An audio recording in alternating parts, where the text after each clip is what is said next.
Today's topic is process state diagram. What is process? So process is program under execution, and during execution process goes through different states. In states को समझ के हम ये समझ सकते हैं कि that how operating system manages processes.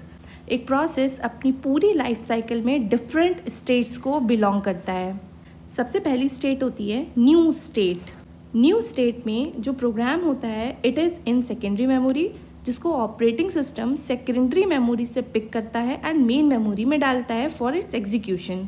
So actually यहाँ क्रिएशन हो रहा है and after creation program go to ready state and ready से प्रोग्राम रनिंग स्टेट में जाता है.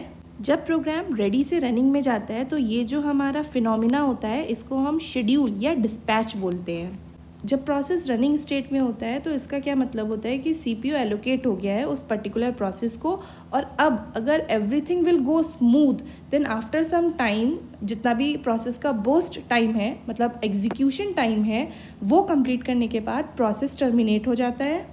पर अब मान लो प्रोसेस सीपीयू में रन हो रहा है रनिंग स्टेट में, बट अब क्या हुआ, प्रोसेस को कुछ इनपुट आउटपुट ऑपरेशन परफॉर्म करना है या फिर इसको किसी इनपुट आउटपुट डिवाइस की रिक्वायरमेंट आ गई तो it will go to waiting state. Waiting state को हम ब्लॉक स्टेट भी बोलते हैं.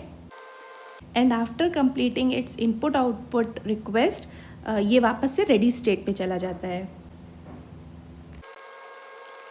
ये process state diagram 5 state diagram है and it is for non preemptive process.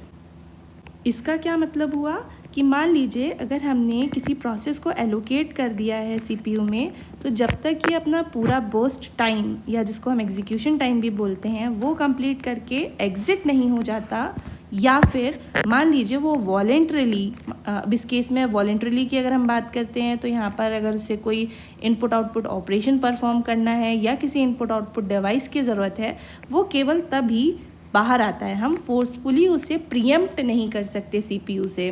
तो नॉन प्रीएम्प्शन के केस में हमारा ये 5 स्टेट प्रोसेस स्टेट डायग्राम है जो कि मल्टी प्रोग्रामिंग में यूज़ होता है. बट इन मल्टीटास्किंग अगर हम मान लीजिए कुछ टाइम क्वांटम दे देते हैं प्रोसेसेस को, तो वहाँ क्या होता है, जो प्रोसेस होते हैं वो फोर्सफुली सीपीयू से रिमूव कर लिए जाते हैं. अब फोर्सफुली रिमूव कर दिए जाएंगे तो ये कहाँ जाएंगे, वापस से रेडी स्टेट में. अब देखिए यहाँ क्या हुआ होगा, या फिर तो हमारा जो टाइम क्वांटम है वो एक्सपायर हो गया होगा, या फिर हो सकता है कि कोई हायर प्रायोरिटी का प्रोसेस रेडी स्टेट में होगा. हमें क्या करना है, उसको सीपीयू में एलोकेट करवाना है.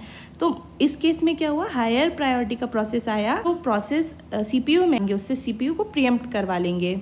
तो अब हम जो प्रोसेस स्टेट डायग्राम देखने वाले हैं वो प्रीएम्प्टिव के लिए देखने वाले हैं. तो यहाँ पे प्रीएम्प्शन समझ में आया ना. प्रीएम्प्शन कैसे हो रहा है यहाँ पे कि कोई प्रोसेस सीपीयू में रन हो रहा है, अगर उसका टाइम क्वांटम एक्सपायर हुआ तो हम उसको क्या कर रहे हैं, सीपीयू से बाहर निकाल ले रहे हैं फोर्सफुली और उसको वापस से रेडी क्यू में डाल दे रहे हैं.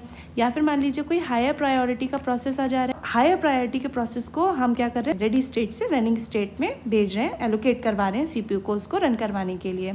तो ये है हमारा प्रीएम्प्शन. अब इसमें 2 स्टेट्स और होती हैं. पहली स्टेट है सस्पेंड रेडी और दूसरी स्टेट होती है सस्पेंड वेटिंग. बात करते हैं सबसे पहले सस्पेंड रेडी की.